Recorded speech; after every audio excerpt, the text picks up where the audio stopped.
Eli and Owen, so cool to meet you, and thank you for such a fun film. Awesome.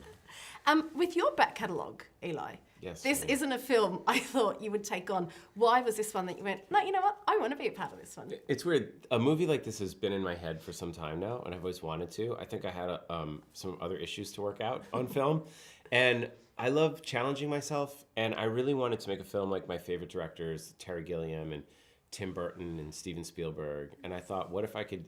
Everyone's saying to me, when can you make a movie that I can bring my kids to? So this is like a gateway movie. If you love my other movies, you love scary movies, and you want your kids to be into scary movies, this is the movie you take your kids to. And look, when I was a kid, the movies that I saw on the big screen were Poltergeist, Raiders, Gremlins, Goonies, and those were these formative experiences, and I wanted to give kids that experience. So there is a great joy and fun to making a movie that's just totally Monty Python level crazy and fun and scary and nuts, and got to work with Owen and Jack and Cate. It was an experience of a lifetime. Who is absolutely brilliant. I'm not just saying it because you're in this room. You are fabulous in this. I mean, you've been in so many movies before this, but when you find out you're taking on the lead, Eli is your director, and Jack and Cate are your co-stars, what's going through your head? I was so excited when I found out that I got this film. I think it was the day after the last callback day.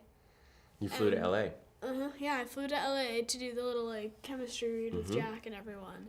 And I was bouncing off the walls. I was actually on the phone with Scarlett from Daddy's Home. I was on the phone with her when I found out. And we were both very excited. That's something that amazes me. I get nervous, right, doing this stuff. And got pretty how do you nervous. go to an audition like this and just go, okay, I've got this, I'm going to get this part? Aren't you, a little bit nervous? I don't. I was really nervous. I was.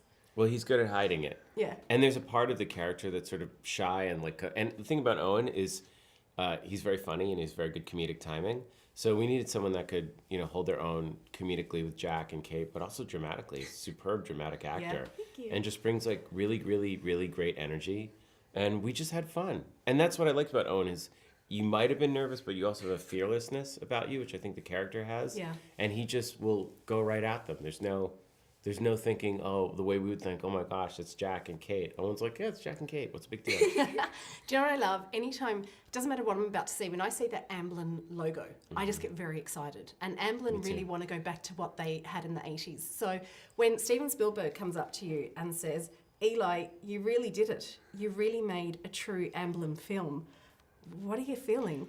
Well, I had met Stephen before the movie started, and we talked about, and he said, Eli, really, he said, it can look beautiful, but don't over-design it to the point that we can't get into the story. Make it emotional, make it scary. And, the Amblin movies to me were everything, those early theatrical experiences that I had, seeing Poltergeist and Raiders and Gremlins. So to me, it was a lot, Back to the Future. So there are all these little Amblin touches in the movie.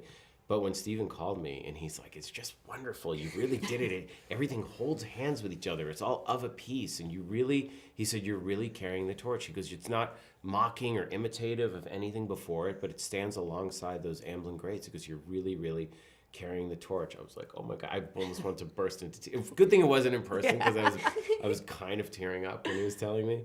But it was great. It's the phone call of a lifetime. And also I think I was ready for it. This is my 7th movie. And I felt like, I've earned it.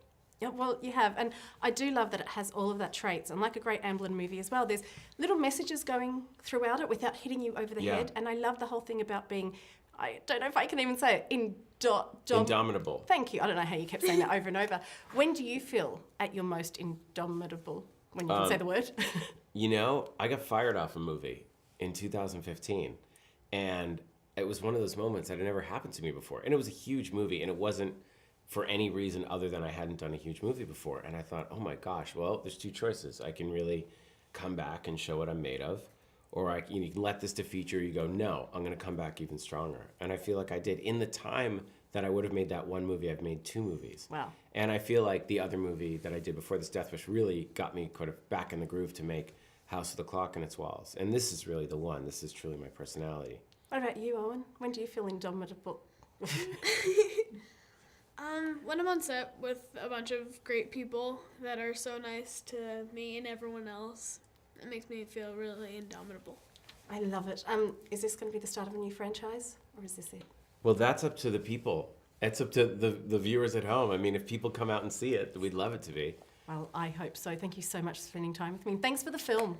Thank you. Thank you. So Awesome. lovely to meet Pleasure you. to meet you. Lovely to meet you.